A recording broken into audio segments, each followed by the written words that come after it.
Okay, apparently it's 5:30, so I'm gonna get going. Hello. Hello. Thank you for being here. My name is Kerry. I live in Toronto. I have spent my whole career doing web stuff, which includes front-end development, some content management, publishing, something that resembled product management, stuff like that. But in 2022, I decided that I was going to go back to school and do a master's degree in digital media from Toronto Metropolitan University, which is also where I did my undergrad in journalism, where I graduated 15 years earlier. Now, I did not go back to school when I was 37 thinking video game hardware mods. There was kind of a journey in getting there. I thought I was going to come out of there with a business plan for creating an agency or some kind of freelance consultancy for doing digital work for small to medium-sized arts organizations, because I was most recently working at an arts organization. And this did not happen.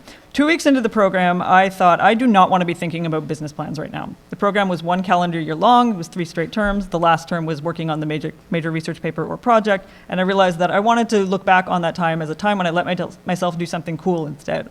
And I was way more interested in studying video game fan communities and stuff that they might be able to teach other businesses. And by that, I don't mean businesses coming in and taking over and corporatizing video game fan communities, but more like standing off to the side, taking notes, making themselves better with the things that they learned. So for example, what is the video game music community doing that the professional, traditional performing arts is not doing and should be? And what can the charity sector learn from video game fundraising communities? And I had hardware and software modding on that list as well. Wasn't 100% sure yet what they were going to be teaching people, but I thought they were interesting. And I explained this to the professor who became my supervisor the same way I just explained it to you. And we decided to go forward with that. And that is when a voice in my head said, Kerry, that is 4 papers. Please narrow that down. So I ended up picking the 2 modding topics, one because I had a little bit more distance from them, and also from what I could see, there was a lot more research to work from. So at this point, please, can we not? There we go. At this point, the program had us write what they called 2-page essays that they called statements of intention, where we outlined our topic, confirmed that we had a supervisor, explained why our supervisor was a good fit. And I had not looked at mine in the 2 years between the time that I submitted it and when I started getting ready for MAGFest. And I thought it would be really funny to open this up again. And it was very, very funny, because I said what I just told you. I was going to do this thing about hardware and software modding and what it had to teach other businesses. And things actually changed very, very quickly after this. So the way that the topic evolved has really shaped the way that I talk about it. So I have to talk about it a bit, I explain that a bit before we can get into the really good stuff. The next step was to write a proposal that went into more detail. And I had to write a short literature review as part of the proposal that proved that I understood the current state of research on the topic. So I needed to be able to explain where my own work was going to fit in. So I tracked down all of the video game modding related research that I could find. And because I am fun at parties, I compiled everything into a spreadsheet and I made notes. I made notes about whether things were about hardware or software, or PC modding or ROM hacking, fan translations, randomizers, accessibility mods, and so on. There's a lot of content about mods out there. I was really living my best life. And then I took a step back and looked at the spreadsheet with more distance, and I realized most of this is about software. And also a lot of the hardware modding content that I was finding exists in legal journals, because they're about modding in order to get around copyright protections. And this is not the kind of hardware modding that I was thinking about. The hardware modding that I was thinking about was about aesthetic and non-piracy related functional changes. And to be totally clear, all the modding I'm talking about is done on the user end and not things like different customization options that the manufacturer might offer. And I knew about this type of modding because I had seen this article about Game Boy modding in Wired, which was published in 2020. I think I first saw it in 2021. That whole time is a bit of a blur, to be completely honest with you. And I had some old handhelds lying around and I was intrigued, so I decided to order some parts and give it a try. This was early enough in the pandemic where I was looking for new hobbies, but also late enough that I had given up on trying to bake bread. So these are my babies. They are not fancy. I have never soldered anything in my whole life. I missed the soldering workshop this morning, unfortunately. But something about this was highly satisfying. Something about taking them apart and putting them back together with new parts felt really nice. Making the decision for myself about how they were going to look felt really nice. So I started following some handheld modders on social media and really enjoying their photos. And then if you do that for long enough, things like the Instagram algorithm get wise to you and start saying, do you want to see people's GameCube controllers? And I said, yes, please. So when I say that I wasn't finding much about this type of hardware modding in my research, I don't mean that it wasn't coming up at all. I just wasn't really seeing it much as the primary focus of existing research. It was coming up as a part of more wide-ranging scholarship, particularly in these 2 books by Alex Custodio and AJ Rappaport, which became really important to my project. Interestingly, they both actually began their lives as their authors' master's projects, which started to feel like a bit of a sign. So Who Are You is Alex Custodio's book about the history and cultural impact of the Game Boy Advance, and Melee is Broken is AJ Rappaport's book about the culture of competitive Super Smash Bros. Melee. And they both talked about how the culture of hardware modding has formed in those two contexts and outlined what it means for those specific areas. But that still left room for research that focused specifically on hardware modding, and I decided that that is what I wanted to do, and that's what I did, and that's why I'm here. So I designed my research around the fact that there wasn't very much that was specifically devoted to this particular type of hardware mod. There's a lot of existing research about games in general. Game studies is very big, but in order to learn about hardware modding, I was going to need to learn from hear from modders themselves. So the paper blends original research with a lot of existing research that provides context. Since I was gathering new data from people, I needed to get approval from the University Research Ethics Board before I was able to talk to anyone. If you've not worked with a research ethics board before, that is a safeguard that a lot of research institutions will have to make sure that people who participate in a research project are dealt with fairly and that their data is handled in an ethical manner. And so that meant that the whole survey, the interview framework, and all promotional materials all had to be supplied to the board in advance and approved. And there were also rules about how I could promote things and who would have access to the raw data, which is just me and my supervisor. I had my own personal copy pasta, good times. There was a point where I could almost recite this thing by heart. Thankfully, it's gone now. I agreed that the interview participants' identities would all be confidential, which means I know who they are, but I don't divulge that information. Then the survey was completely anonymous, and I don't know who anybody is. And I managed to promote the survey in about 30 Discord servers with the permission of their owners or administrators and on social media. Just to note, I did not have any control over people sending the survey to their friends or posting it in Discord servers that I was not in. So if you think you maybe looked at a hardware modding survey but didn't see this don't remember this huge wall of text, it was maybe not me who shared it if it was even my work. I had to follow so many rules, and I did follow them all, I promise. So I also wanted to interview modders, and I reached out to about 10 people who had really active online presences about this. One person agreed to be interviewed.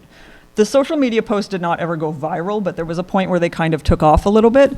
And one person who works at a company that makes and sells modding parts reached out and offered assistance. So I asked him if he'd be willing to be interviewed, and he agreed, and I interviewed him and one of his coworkers at the same time. They are interviewees 1 and 2.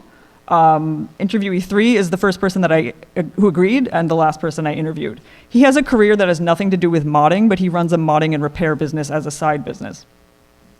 And they will come up a few times during the presentation. I will recap which of them is which. You do not have to remember, I promise. So I ran the survey for about a month, and it got 104 responses, and it was specifically designed to be completed in something like 10 to 15 minutes. One of my biggest fears was that people would start the survey, think this is going on way too long, and not finish it. I wanted to gather as much data as I could. I also didn't ask for any identifying information, so this study doesn't have any demographics in it. I was more interested in learning what people mod, how they mod it, why they mod it, and whether or not they sell their work.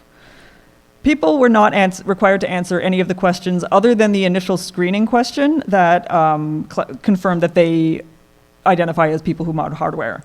That was a requirement from the ethics board. So not everything was answered by all 104 people, but a lot of it was. So I have framed this presentation here as being about why video game hardware mods matter and why we should all care. But before I get into that, I would like to go over some of the major results with you.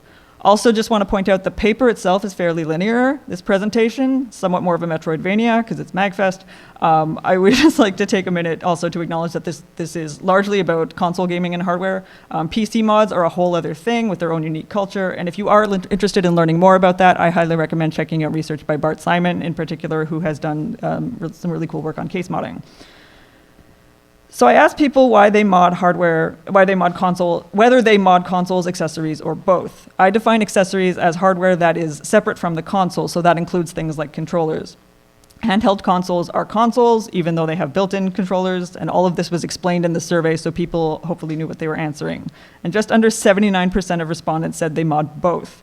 We also saw that more than 2/3 mod both handheld and TV consoles, and it was also interesting to see that 53% of people mod third-party or aftermarket accessories in addition to official accessories. I am also going to use the word interesting a lot today. I did not get out the thesaurus for this presentation, I'm sorry. Nearly half of respondents 3D print their own parts, and a thing I was not expecting but was really fascinated to see was that there were 4 written responses about people's work on custom circuit boards. I asked people to identify the manufacturers whose products they had modded, and this was a checkbox question that allowed multiple selections as well as written responses. I supplied Nintendo, Sega, Sony, and Microsoft as options, and everything from Atari onward in this chart was submitted to me in writing. So there were 11 different companies that were submitted by people. The next set of questions was about specific hardware, which was grouped by manufacturer, and these lists had a tendency to get a little long because I split out controllers and consoles from each other. I really wanted to keep the survey from being overwhelming, and so I made a list of what I would consider to be major releases with the help of other resources that confirmed these were major releases from Nintendo, Sony, Sega, and Microsoft. And there was an option to write in an answer for any products that I had not listed. And the reason that I did this is that when I was compiling the Nintendo list, I thought that if anyone cares enough about their modding work on the Virtual Boy, they will write it down. And 2 people wrote it down. Of course, also all of this is just data from this particular study. It's not an official source of truth on who mods what, but there are still some interesting trends here. More than half of all survey participants have modded some form of the Game Boy Advance and the Game Boy Color. Exactly half have modded the GameCube, nearly half have modded the original, or what you will hear referred to as the DMG Game Boy. The popularity of Nintendo hardware within this dataset is really interestingly all over the place. It's not really related to group by era, like we are going to see with some of the other manufacturers. The most popular current hardware here is the Switch Joy-Cons, which were also the most frequently selected controllers that came out just a little bit ahead of the GameCube controller. With Sony, though, things tended to be popular more or less in release order. More than half of all respondents have modded some version of the original PlayStation and the PlayStation 2. I say some version because I had grouped the original release and the slimline versions together in the survey and was clear about that, so people were aware that either one would be in part of that answer. Both of Sony's handhelds appear in the top 5, and it's interesting that we see the PS1, PS2, PS3, and then each of their controllers again in that order, and only then do we see the PS4, which, fun fact, at this time, and I think even still today, has only been officially discontinued inside Japan. Microsoft products also turned out in what was pretty close to release order. This is another example of the trend where people are more likely to mod the controller from a current or more recent generation console than the hardware, the actual console itself. We saw that in the Nintendo results with the Switch Joy-Cons being selected more frequently than the Switch console. Also in the Sony results with the PS5 controllers more frequently than the console. And this could potentially be related to something that interviewee 3 told me. He's the person with the side business. He mods and repairs consoles, but not controllers. And he said he feels the controllers are the consumable part of a system. We're more willing to replace a controller than a console because it costs less. And we also just use it more. We're physically handling it more. So people might be more willing to take some more risks by opening up their current generation controllers than their current generation consoles. The Sega hardware had the fewest selections of the 4 companies, but there are also some very interesting results here. The Dreamcast narrowly edged out the Genesis as the most frequently selected Sega hardware. It's been modded by more than a quarter of the survey participants. Another really interesting thing here is that 3 people submitted written answers about the Nomad handheld, which I had not put on the list, and the Sega CD and JVC XI responses were written responses too. Please keep the thing about the Dreamcast and the Nomad in mind, though, because we're going to come back to that later. Then I asked an open-ended question about what other products people mod. I got a huge mix of answers that were both related and not related to gaming, but as far as the gaming answers went, there were a range of products by Atari, NEC, Neo Geo, Bandai, and other manufacturers. Interesting to see the Steam Deck got a mention given how current it is, as well as some past and present third-party hardware like an Atari 2600 clone and Evercade systems. Leapfrog produces game hardware that is specifically meant for very young kids, so it was cool to see that make an appearance as well. Always cool to see arcade cabinets mentioned. If that makes you as happy as it makes me, I hope you know there are repair and preservation panels about arcade cabinets happening tomorrow. I believe in panels 3 and 2 in that order. So I just ran through all of those results about specific hardware, partially because I hope you find it cool. But I also wanted to emphasize that 92% of the hardware identified in this study has been discontinued. And that number is actually a bit low given what I was saying about the PlayStation 4. Given that I wasn't asking for demographic information, I have no idea who among the survey participants may have been in Japan, so I had to treat it as not being discontinued. This has a really common sense feel to it. I am way less likely to open up something that is considered current. It might still be under warranty, and if I open that up, I might be putting that at risk. And there's also the danger that something would go horribly, horribly wrong, especially if it's me, and I would have to pay full price for a replacement. In AJ Rappaport's book about Smash, they include some photos of the bad things that can happen if soldering a GameCube controller goes wrong. I think the technical term is melty. It's very sad. But as we'll get into shortly, I think that there's something else going on here as well. I asked people about the types of modding work that they've done. 3/4 of survey respondents said that they mod for both functional and aesthetic purposes. So to me, a functional mod is something that changes the experience of playing in some way, and an aesthetic mod is purely cosmetic. So the mods of mine that I showed you earlier are entirely cosmetic. I have not changed anything about the way the systems work. The rest of the survey participants said that they only mod for functional purposes.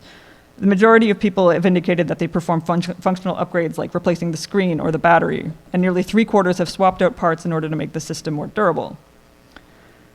I asked people whether they sell or have ever sold modded hardware or have created their own parts for modding that they have then sold to other modders, and 42% have.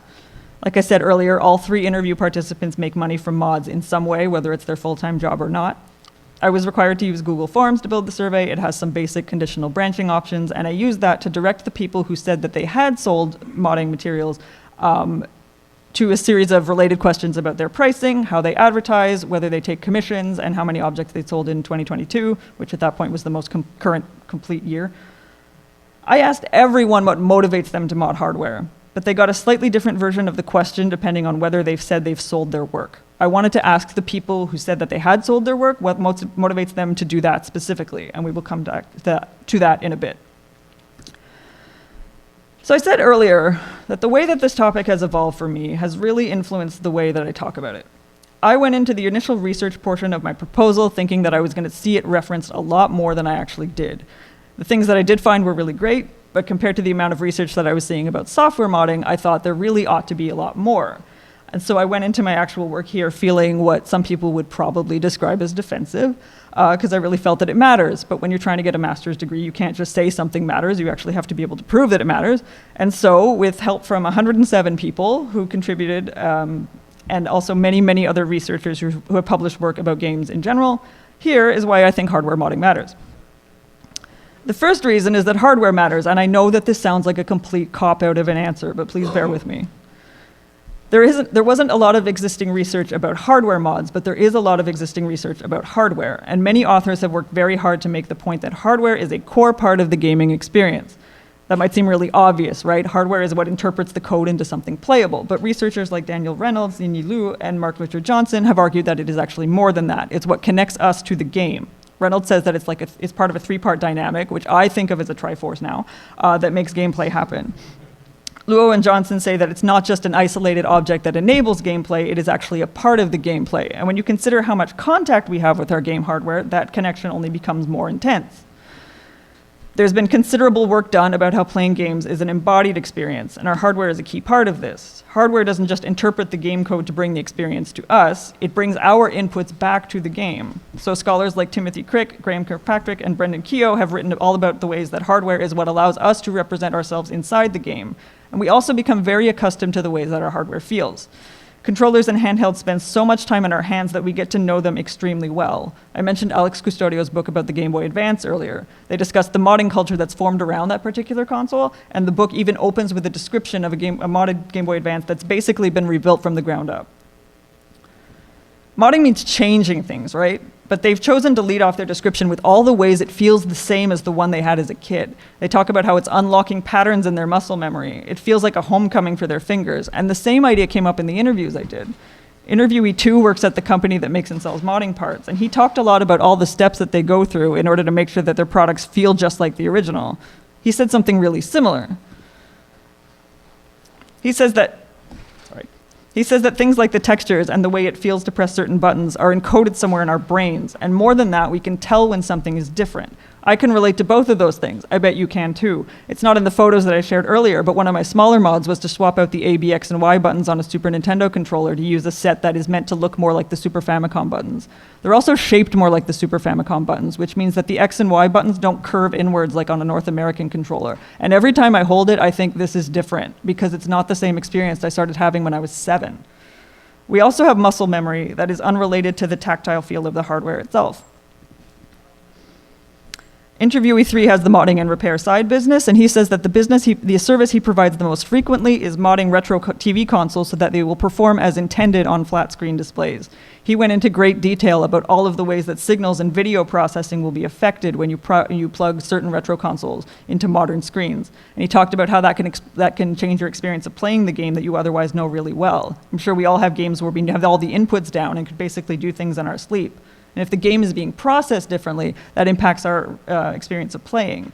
The only time I have ever lost at Haunted Woods in Diddy Kong Racing was while playing it on an unmodded Nintendo 64 fairly recently at my parents' house on their current flat screen TV. And to be fair, my sister played in the same conditions I did and beat me fair and square. But it's interesting to know that maybe that still impacted my experience. The experience of playing games is personal, as I was maybe just getting at a little too intensely. And so it's not surprising that people would want to exert some control over it. Game hardware is mass-produced. Even when the manufacturer gives us options, those options are still going to exist within a certain range of possibilities. Microsoft has something called the Xbox Design Lab, right, which lets you build an Xbox controller. It's been advertised as offering more than 1 billion color combinations, which sounds mind-boggling because it is. But those are purely aesthetic possibilities. There are significantly fewer options for the actual controller components. AJ Rappaport's book about competitive melee goes into detail about all of the ways that controllers matter to players. Competitive fighting games rely so much on precise inputs, and specific controller components can make or break a performance. So people make adjustments to suit their playing style or their grip. And this can be just as much about ergonomics and accessibility as about wanting to optimize performance in fully tournament-approved ways. Full disclosure, I do not play Smash, and I'm deeply afraid of getting any of these details wrong. But I do understand that not all tournaments allow mods, or that they are specific about which mods are allowed. And that Nintendo also caused a huge stir last year when it wanted to restrict the use of modded controllers, as well as many other things, before it would sanction any Smash events. And one of the many reasons for pushback against that was that some mods are purely about ergonomics and accessibility. 3 people mentioned ergonomics in their survey submissions as written responses to the questions about why they mod hardware, about what kinds of mods they do. All 3 of these people also said they mod GameCube controllers. One of them even mentioned Melee specifically in response to the questions about why they mod hardware. That person mentioned having, in their own words, a tactile fetish, that they are very particular about the way their controllers feel. Others mentioned changes like moving buttons to more ergonomic positions or improving the way triggers feel. Hardware is deeply personal in this way. I think it's a really interesting example of people seemingly saying, thank you for the starting point, original manufacturer, we will take it from here. So something like Melee is definitely a current example of hardware modding as an important part of game culture, but they've been a part of gaming history actually for a very long time. Both hardware and software modding have been around since the very beginning. We just happen to know more about the history of software modding because of the way that software works. Code can be copied and duplicated without impacting the original, but a piece of hardware is a physical thing that exists in a certain place in time and space. So if I write a patch for a mod or a ROM hack and I post it online, everyone in this room could download it and my original would stay intact. But if I mod a console and sell it or give it away, someone else has it and I don't. Software mods are also woven into the history of certain games, in particular like Doom and Castle Wolfenstein. Modders very famously expanded these games by creating their own levels or sometimes even using the assets to create entirely new experiences. And sometimes, like with Doom, the creators will actually encourage this and release software development kits. And because of how these projects can be shared, we happen to know more about them. But that doesn't mean hardware modding hasn't been happening for years as well. We know more about some hardware mods than others because there happens to be a record of them, but this is more of an exception. One well-known case is Super Missile Attack, which was actually a software mod of the Missile Command arcade game, but it required a custom circuit board to be added to the cabinet. And then the creators started mass-producing the circuit boards, and Atari sued them for copyright infringement. And nothing leaves a historical record quite like a lawsuit. But a lot of early hardware mods were actually private affairs. They stayed in people's homes. This doesn't mean we don't know anything about them. Melanie Swalwell is a professor of digital media heritage at Swinburne University in Australia, and she wrote a book called Homebrew Gaming and the Beginnings of Vernacular Digitality. It's a really interesting look at early homebrew, but she also talks about hardware modders who were active early in the home console era. She's come up with a definition that she calls the will to mod. Her use of it predates the book, but she explains it in great detail in the book as well. She says that people who mod game hardware have certain traits in common. They have a love of working with their hands. They love trying new things and wanting to make stuff, and they have an enthusiasm for that work because there is a spirit of fun in it.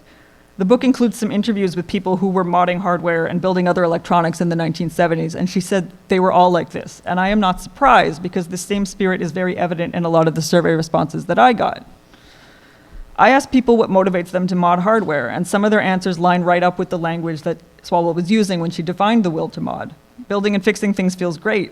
Modding might even be more fun than playing. It's a fun and technical challenge. There's an enjoyment in it. It's fun. It's exciting. And one person even talked about the joy of inventing, which is a sentence that feels like it could have come straight out of Swalwell's book. Like I said earlier, people got slightly different versions of the question about motivation depending on whether or not they said they had sold their work. If you sold mods, you were asked why you mod hardware and sell it. If you didn't, you were asked why you mod hardware as a hobby. And with few exceptions, the answers from each set were almost indistinguishable. Most of the answers to the questions that were directed to the people who had sold mods didn't talk about selling mods at all. And the ones that did, 2 people did admit that they enjoy making money, and fair enough. But in the other answers where sales and money came up, it was not about profit. People talked about wanting to sell their work so that they could recoup the cost of modding, so they could break even on the hobby, or so that they could use that money to fund more modding later. Even when they're being compensated, these people are motivated by a desire to mod because they love it.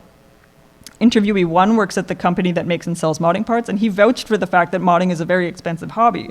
That company used to actually do mods for people, but they've shifted away from that. He said that the price of donor consoles was rising all the time and the whole profit margin was going down. So for some people, selling their work helps them keep doing the work that they enjoy. Other people talked about selling mods as a way to get modded hardware to others. And this also came up in both interviews. Interviewee 3 has the side business. He pointed out that the best way to get good at something is to practice. But if you have a single console that you're looking to have modded, it is hard to practice on that. Interviewee 2 works at the company that sells parts. He believes that some people might be more interested, there will be people who will be more interested in the finished product than in learning to do the mods themselves. And so those people will be more willing to pay someone else to do it. All 3 of these survey participants here in the Chrono Trigger boxes have sold their work. But their reasons for doing so come off more like a public service than like a business. So I mentioned earlier that I asked people what products they had modded that weren't by Nintendo, Sega, Sony, and Microsoft. And people submitted answers about Atari and Bandai and NEC and so forth. And that was really only one side of that set of answers. What I asked was, what other products do you mod? I meant game hardware.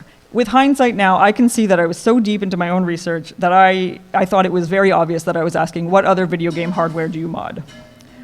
But people answered me about everything.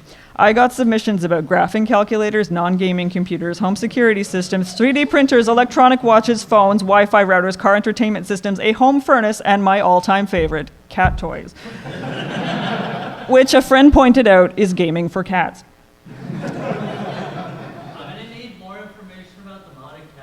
I wish I had it. I really do. So you can really feel what Swalwell calls the will to mod here. So when I say that hardware modding is a part of history, I mean it's a part of game history, but it's also it's part of a much broader tradition of electronics hobbyism in general, which includes all the things like ham radio. And when we talk about activities like that, we ought to include game hardware modding as well. So the next reason why hardware modding matters is that software modding matters, and this is the most academic of my reasons. It is more involved and in-depth than saying that just because software modding matters, hardware modding also matters. But like I said at the beginning, there is a lot of existing research about software modding that examines it from a very wide variety of angles. The state of software modding is also what led me to go about all this. It informed how I structured my own research. There are a lot of differences between hardware and software modding, of course, but also a lot of very interesting similarities. Usually, when a researcher is writing about anything, they will offer a definition in case the reader is not familiar. Some of these definitions of software modding are written in a way that can apply to hardware just as easily. Andrew Williams, Walt Scotty, and Tanya Stevenin were all writing about software when they came up with these definitions, but you could use all of them to describe hardware mods. Hardware mods are not official. They change the appearance, behavior, or functionality of games. They take control of technology design away from the producers, and they prove that games have a potential for malleability and alteration. Early on, one of my plans was to gather original research about hardware modders and then compare it to existing results of existing research about software modders, especially when it came to topics like motivation. Scholars like Hector Postigo, Oli Sotama, and Nathaniel Poore had all published studies saying that software modders are drawn to that work because it's a creative outlet and because they enjoy it. And there's a huge parallel with what I was finding about hardware modders. But they also found, in many cases, that a lot of software modders were hoping to get experience that would help them in their own career later, whether they were looking to go into the games industry or not. For the most part, if a software modder is looking to get noticed, it will be largely about experience and exposure. The PC gaming industry, for the most part, has a fairly chill relationship with software modders. Console ROM hacking is different. But a lot of game developers for PC will be okay with mods, and even encourage them sometimes, as long as certain content guidelines are met and the modders don't actually sell their work. Actually, the labor dynamics of software modding have been studied and discussed at great length. Specifically, the fact that it is unpaid content creation that the industry can actually benefit from. Julian Kuchlik calls this playber, because the work is done out of a sense of fun, but it's still work. Hector Postigo actually crunched some numbers after interviewing modders who had worked on mods for Battlefield 1942, and he found that if the developer and publisher had paid market rates at that time for that work, it would have cost somewhere between $10 and $30 million. Those numbers are from 2007, and they've not been adjusted for inflation. So that kind of dynamic absolutely matters. But I would argue that the fact that hardware modding doesn't work this way matters as well. In his study, Kuklik talks about the fact that mods for certain games have prolonged their shelf life because they extend the time frame that people are more willing to buy them at full price, or half price, or at all. Hardware is different. Like I was saying before, 92% of the hardware referenced in this study has been discontinued. I read Hector Postigo's article really early on in my research process. I don't even think I'd started the proposal yet. And everything he was saying about the phantom costs of all those mods definitely stood out to me, but what really stood out to me was something that he said about the life of a game. He says that the life of a game should include how long the game remains the subject of active involvement with the consumer base, and not just sales data. So again, he is talking about software here. But just like those definitions of modding from earlier, it can apply to hardware just as easily. He's saying that a game will have life in it as long as people are engaging with it. In other words, it's kind of up to us. And that is the best segue anyone will ever give me, because this entire presentation has been leading up to this. If you take one thing away from this panel, I really want this to be it. This is my Phoenix Wright desk slam. We are turning the trial on its head moment. You are all well aware that the video game industry operates on a cycle. A system will get announced, released, and supported through the release of compatible games. Work on the next system will eventually start to take place in the background. That will get announced and then released. There might be an overlap period, and support for the previous system will be wound down and end with discontinuation. And repeat. These citations up here are just people I cited about the cycle in the paper. It's been discussed at great length by many others. The industry term for the period between release and discontinuation is the lifespan. You will hear a discontinued system be described as obsolete or even dead. And sometimes a system hasn't even been discontinued before people start calling it dead. I have watched the last few Nintendo Directs, and people in the YouTube chat are going off and in comments later are talking about how the Switch is a dead console when it has not been discontinued, when at the time of those events, its successor had very infamously not been announced, a fact that was true as recently as last week. Thank you for the last second curveball, Nintendo. And this is the part that really gets me, while new games are literally being announced for it. The thing about words like life and dead is that they exist very much on a binary spectrum. iPad, please. Okay. So what do we really mean when we talk about a dead console?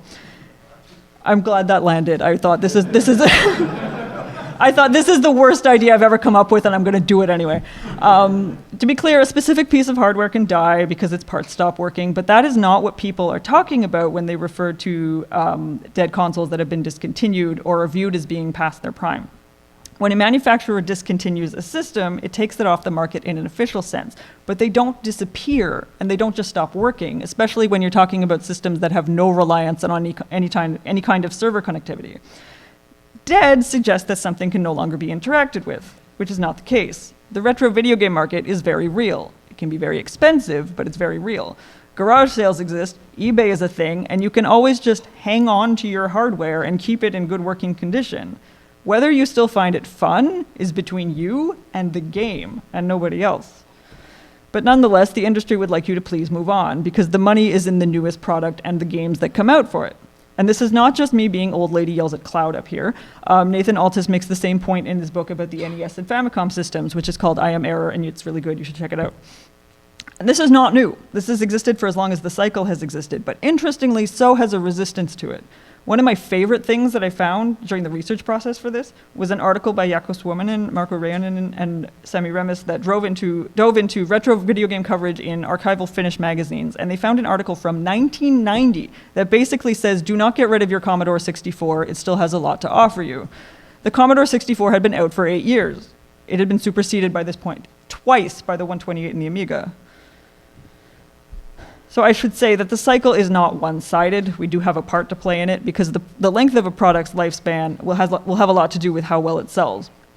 When a system sells really well, that creates more opportunities for the manufacturer and publisher to sell games for it. And if it doesn't sell well, those opportunities will be reduced, and the product will probably be discontinued sooner. When Postigo talks about the life of a game, he's saying that the commercial lifespan, though, is just one type of life, and the cultural historian Rayford Gwynns has made a very important similar observation that essentially adds a phase to the life cycle. He calls it the afterlife. Discontinuation is an objective event, right? There's no denying whether or not a product has been discontinued. Weird edge case about the PlayStation 4 aside. This is the point where the commercial lifespan is said to have ended. Gwynn says everything that comes after this point is the afterlife. It goes beyond the intended or designed functionality, and it exists apart from what its creators actually meant for it. In the same vein, I would like to tell you about another article that also explores different ways of looking at the past in gaming. David S. Heinemann is not the first person to talk about the difference between official and public or vernacular memory, but he did write a very interesting case study about how it applies to retro gaming. He points out that official memory or history is curated by the established institutions, aka the actual industry, and the public memory or history is brought about by the people, like us. So you can think of the commercial lifespan of game hardware as being part of the official memory, and the afterlife as being part of the public memory. Acts like modding are part of the public memory because they are performed by the end user and not the manufacturer. And if that hardware is discontinued, they are also part of the afterlife. So I said earlier on that I had to go and get approvals from my school's research ethics board before I was able to start gathering new information from people. That process took several months because I had to send them everything. They went through everything. There was a round of revisions, and they were also working on the same process for other grad students and also faculty.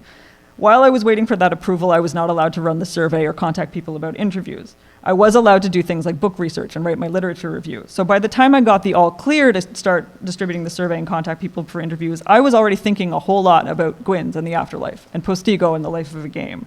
And then I was able to actually push my original research tools out into the world, and the survey results start coming in. And some of the answers to my questions about motivations are things like this. I kept these questions about motivation as open-ended as I could because I didn't want to influence anybody's responses. And here, people were telling me that they mod video game hardware so they can breathe new life into it.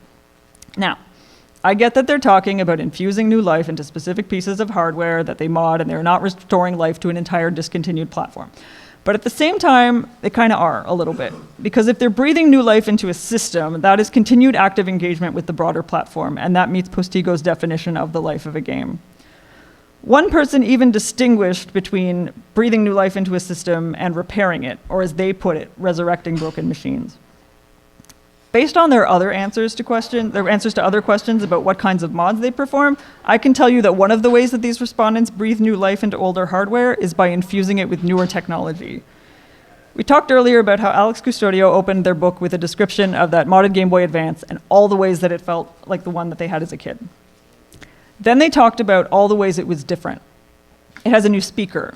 The battery system has been replaced with a rechargeable battery pack. The screen has been completely replaced and is now backlit. All of these things go beyond what was available in the first model of Game Boy Advance. It still felt like the original Game Boy Advance that they had as a kid in their hands, but these described changes are now more in line with what we would expect from a console that's being released today. These types of modifications are popular among participants in this study, too. 73% of survey participants have replaced a handheld console screen. Another 60% have installed a new battery pack. 44% have upgraded the audio system. Replacement screens are the most popular products sold by the company that employs interviewees 1 and 2.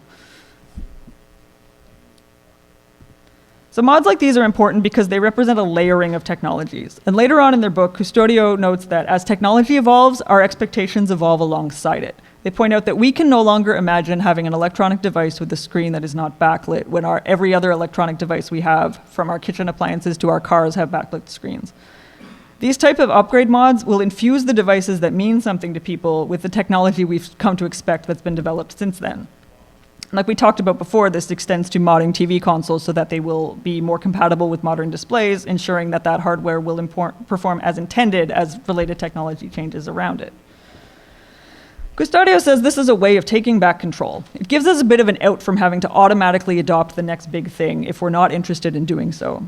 They make the point that you can play Game Boy Advance games on a backlit screen on a Nintendo DS or a DS Lite, but that hasn't stopped people from opening up their Game Boy Advance and replacing the screen for themselves so that they can keep playing on their original because the original matters to them. And this kind of work gives us a little bit of a way around planned obsolescence. Another way that it gives the player some control over the narrative a bit is how it lets us reimagine hardware that did not sell well. Hardware that didn't sell well is often described as having failed. A lot of the hardware that was identified in this survey was a huge commercial success, and some of it really was not. I asked you to keep the Sega data in mind earlier. The Dreamcast was the most commonly identified Sega product in this particular study. It has a very loyal and passionate fan base that endures to this day, and a very intense modding and hacking culture has developed around it. I'm citing a book chapter that was co-authored by Scott Deeming there. His master's thesis is about Dreamcast hacking. But the Dreamcast was not considered to be commercially successful. Sega left the hardware market not long afterwards. The Nomad was even less commercially successful. It sold about 1 million units internationally, and it's been described in peer-reviewed research as being part of one of the biggest mistakes in gaming. The Virtual Boy, as we all know, is kind of synonymous with consoles that failed commercially. All of these things came up in this survey. The Nomad and Virtual Boy were not mentioned by that many people, and in fact, one person mentioned both. But the people who did raise them cared enough about their work on them to talk about it. You cannot gatekeep the afterlife phase. The industry certainly can't gatekeep the afterlife phase because it technically doesn't have any jurisdiction there by definition, but the player base also can't really gatekeep the afterlife phase. Sometimes the official memory and the public memory or history don't line up. Sometimes the public memory isn't universally positive, but that doesn't mean that that hardware doesn't get an afterlife. The Wii U was one of the less frequently selected pieces of Nintendo hardware in this survey. I have definitely heard a lot of snark about the Wii U in my life, but there are people modding it and making it do new and interesting things. When you combine things like the will to mod with a love or enthusiasm for hardware that is not viewed as successful, it can end up getting a kind of second act. And Interviewee 3 talked a little bit about this as well. He mentioned some systems that didn't sell well, and he specifically mentioned the Virtual Boy, and even companies that ended up leaving the hardware space like 3DO. And he says they have all contributed something. Even things that didn't officially succeed contributed to game history in some way. And as they get modded, their afterlives continue to contribute to public game history. And that brings me back to the fact that hardware matters. I told you this was a Metroidvania. But this time hardware matters for a slightly different reason. We started off by talking about how hardware is a core part of the gaming experience. Daniel Reynolds said that the gameplay takes place through a combination of the game, the hardware, and us. Because hardware matters, it is also an important part of discussions around preservation. Hardware deserves to be preserved for its own sake, although it can also aid in the preservation of games by making sure that they remain playable. And preservation is a huge tent with a lot of differing opinions on best practices. There are discussions about the role of emulation and the need to preserve the original gaming experience in addition to the files themselves. Giovanni Carta there makes the point that you can emulate Duck Hunt on your computer, but the intended original experience is playing it on a TV with the NES Zapper, ideally not standing way too close to the screen like I did when I was 5. But in order to preserve that experience, you need to preserve that hardware. So where exactly does modding fit into this? Well, Alex Custodio notes that your view on that is going to depend on your views on preservation. We've talked a lot about swapping out parts and making hardware perform differently than it was originally meant to. Exactly how differently is a spectrum? They point out that if you've done things like install a completely new backlit screen on a full color backlit screen into an original Game Boy or a Game Boy Color or a first model Game Boy Advance which didn't have them, there might be preservationists who think that you have turned it into something that is no longer an original Game Boy. And they might argue that that is the complete opposite of preservation. However, because of the research that I've done here, I can tell you with complete certainty that there are modders who view their work in this way. Again, I left the questions about motivation completely open-ended because I didn't want to influence anybody's answers. And completely unprompted, preservation appeared in several of those responses. Not only do some modders view their own modding work as preservation, they seem to specifically see the upgrades that we were talking about as a kind of preservation too. Those modifications can be used to make the experience more appealing to later generations who don't have a nostalgia for the original. I'm way more forgiving of the experience of playing an unmodded Game Boy because I grew up with one. Someone who didn't grow up with one, who grew up with backlit screens, is not as likely to be. So when that first person there says modernizing it for continual play, they're getting at the idea that maintaining an ongoing interest in something is arguably a form of preservation. And Custodio makes this point as well. And it also calls back to what Postigo said about the life of a game, that a game has life in it as long as it's the subject of active engagement. We also saw a few references in those answers to functional preservation, with a few specific mentions of online services being shut down. This is a huge topic in preservation circles, obviously, because it impacts continued legal access to older games. A company might choose to make retro titles available for individual purchases or through a subscription service, but if this is an online service, it can be shut down at any time, and we saw this fairly recently with the Wii U and 3DS virtual consoles. They can also choose to re-release things physically, but this will really come down to their own whims based on what they feel is in their best business interests. And other things like rights will also be a factor. They don't necessarily reflect exactly what the players want. David S. Heinemann and James K. Harris have both written about instances where gamers reacted very strongly to the way that companies curate nostalgia. One of the big examples in Heinemann's article about public and official memory is about fan reactions to a classics compilation that Sega released that did not include Streets of Rage, as the internet had a real normal time about it.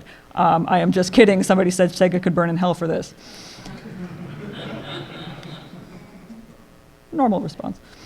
Harris, though, has also written about exactly how fast instructions for jailbreaking the NES and SNES classics hit the internet after their release because people were not happy with the heavily curated libraries that came with them. So keeping older hardware going and modernizing it for continued play gives the player a bit more control over the older content that they will still have access to. So like I said before, there's no gatekeeping the afterlife. It will come for all systems.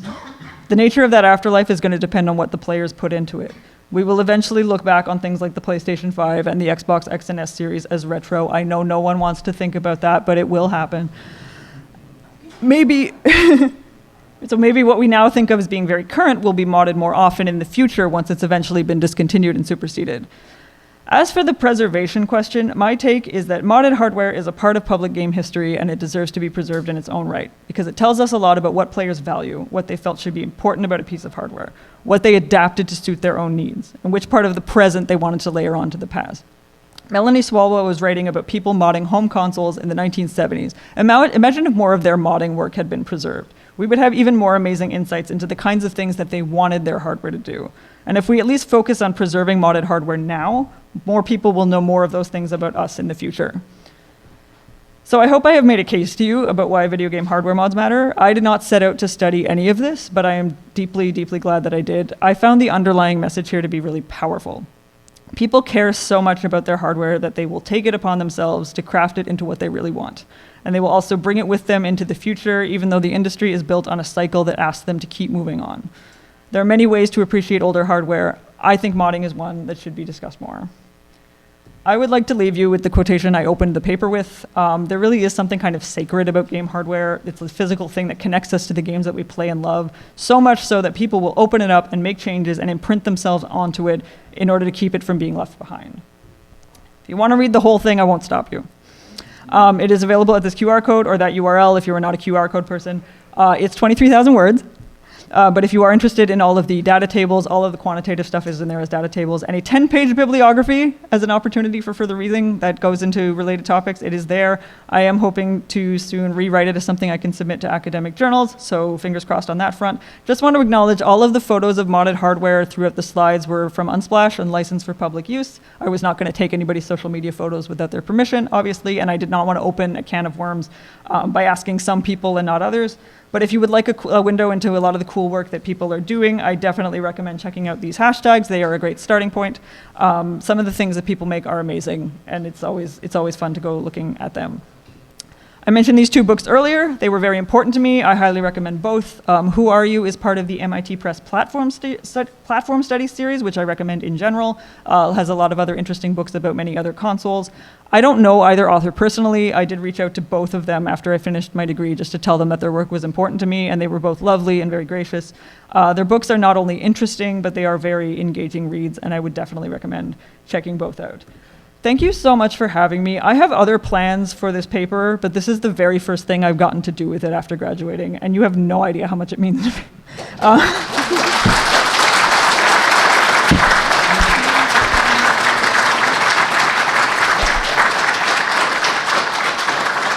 So if you have questions, I would be happy to do my best. I think you were first. Do you think that consoles that have not been sold commercially, not like the PS2 that have not been sold commercially in over 10 years, can be rebuilt?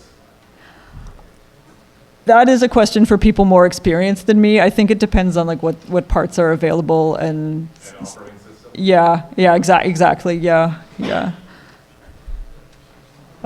Sorry, I'll just move like left to right. You briefly touched about emulation. Mm-hmm. Do you think emulation is like a philosophy? Is it a help or a hindrance to the idea of hardware modeling? To the idea of hardware modding specifically, that's a really good question. It's hard to know because I know that a lot of the advocates for emulation in preservation specifically will make the case that sometimes some hardware has just not been preserved enough, and we have to, in order to preserve the games for it, we need to look at things like emulation. In terms of hardware modding specifically, I don't think it's necessarily a help or a hindrance. I think that it's probably just because it focuses so much on software. It's probably separate. Although now that I'm talking about it, it is possible that maybe if people see emulation as a potential backup to hardware, they might be more open to trying out things with their hardware. That's the first thing that comes to mind. Yeah. Sorry. Oh my God. This is so many more questions than I was expecting. Hi. Yes. Yeah. Yeah. Okay. I was wondering, have you looked much into things like FPGA-based recreations of hardware for cases where the original hardware is no longer available, or I guess is starting to break down? Mm-hmm. That's sort of to your point. There are some of those for like the Game Boy Color. Right, yeah. Interviewee 3, the guy with the side business, talked about this a bit and talked about how he got into preservation topics and talked about how that was probably going to be very important for situations where, like especially optical drive issues, where like we're going to lose certain things if we don't do something about it. So I haven't personally looked into a lot of it. It came up a little bit in the study, but yeah, that's as much as I know. Sorry. Hi. You mentioned ergonomics as a reason for hardware modding. I was wondering if research encountered through your response to this or your interview, if the reason for modding is due to like physical disability, to make it more accessible. Microsoft, they are pushing to make gaming a lot more accessible for people with physical disabilities. Right. It didn't come up so much in my survey or my interviews. I don't know if you've read AJ Rappaport's book. They get into some of the some of the cases of people modding GameCube controllers for Melee. There are people who choose to play with their feet. There are people who have to play with their feet, and that's one of the examples that they talked about quite a bit. Yeah, that's the first thing that comes to mind. Yeah. Hey. It seems like there might be a blurry line between what is or isn't a mod. For example, like a mod board that gets soldered to a memory bus clearly feels like a mod, but something like a Game Shark kind of feels like not a mod. Right. Did you decide where to draw the line, or did you just let the respondents interpret what is a mod? I, for the most part, I let the respondents interpret what is a mod. I was very clear with people that I wasn't looking to talk about modding, like mod chips for getting around piracy reasons. Part of that was that the ethics board recommended that I do that to make sure people felt comfortable in the event that they were maybe not looking to divulge anything like that, because one of the big concerns there was that people needed to feel like their words were not going to be used against them in any way. So that was really the only line that I drew, and I let people. But I left it up to the respondents to basically decide what is and isn't. There was a big mix of answers. Like some people were doing the stuff you were saying that feels like a mod, but also not really. So like I really left it up to them to tell me. Hi, Eris. What do you think about the ethics behind things like the OOTD comp that was used to make shift Arcadian? If we look at it right, like there hasn't been a stable port of Ocarina of Time at all. Even Project 64 is kind of sus, and the way that it runs on the Switch is abhorrent. There are like multi-buttons you have to press to get C right and C down. Just like curious what you think about that, because the community, it looks like they used that as a way to get the code to make a better version of a modern way to play Ocarina of Time as opposed to playing it on the Wii Virtual Console or hardware for like the 64. Just curious like what you think about that. It's interesting, because it's so much more software related. I think that like I'm not like a real preservationist. I have opinions. I would think that I might actually need more time on that one. I'm sorry, but I know where to find you. So, yep. I like the point about how console modding and emulation or to enhance. Mm-hmm. Hence doesn't. The example I always think of for how it doesn't always work for preservation is Space Invaders, where you shoot the Space Invaders and they move faster. but that was only because the game engine literally ran faster when there was less stuff on the screen. Yeah. So if you enhance the technology, it Right. It changes the whole experience. Yeah. Yeah. That was another point. That's a big thing in preservation circles, is that about preserving the original look and feel of something, and not just the code. Like certain. what was a decision and what was a limitation that made it that made the hardware and software converge. Right. Yeah. That's a really great point. There. Hi.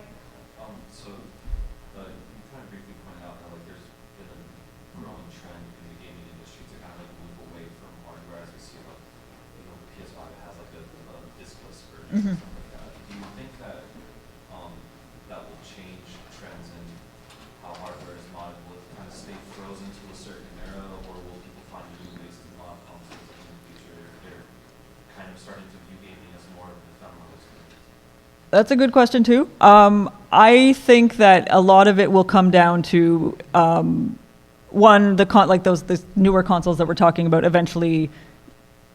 I don't want to say disposable, but like feeling more like it comes down to when we feel things are older. I think we're more willing to actually try to change them a bit, and I also feel like it's really going to come down to what people who are playing those consoles in their youths now are going to do with it later. Because a lot of I don't think we're going to be locked into a certain era, because I think that a lot of the modding that's happening now is being done by people who grew up with the consoles that they're now modding.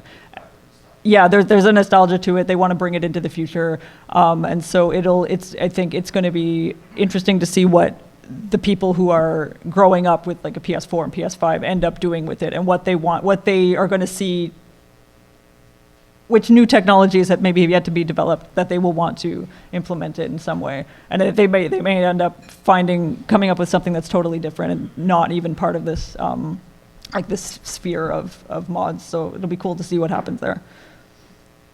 Thanks. Yeah.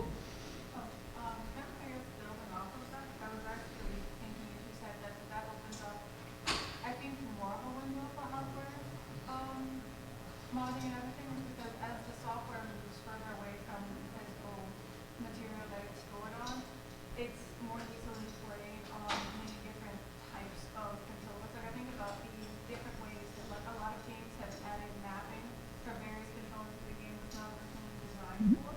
And then so that means that people who are using modded controllers can then now apply those mods to so many different games. So like in the future, if the game is just released that you can play on anything, then the physical experience of playing it becomes even more personal, because now you can play it on like absolutely anything. You could mod a controller on a soup can and Yeah. just play whatever game on that. Yeah.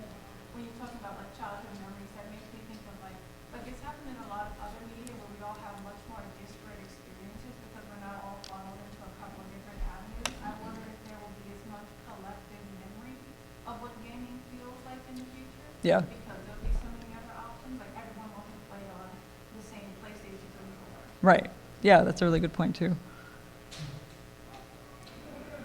Yeah. I'm kind of curious if right to repair came up at all? It did. It did mostly in like book research. Not people. A few people mentioned it in their survey responses. It's just that they feel like they should be able to fix things that were older instead of moving away from them. But they were also largely talking about like older consoles that are not necessarily under warranty, and not things that you would send back to like Nintendo or Sony to have fixed. Like they're right to where it has implications for right to repair in a way that the industry might actually push back on, is people trying to do their own repairs to their current generation consoles, because that prevents that would maybe lead people to not have to pay for replacements or have to pay for official services. So I think that that's the sphere that it would mostly exist in. I think this sort of is partially included in right to repair already, but I wonder if like at some point we'll get a right to mod.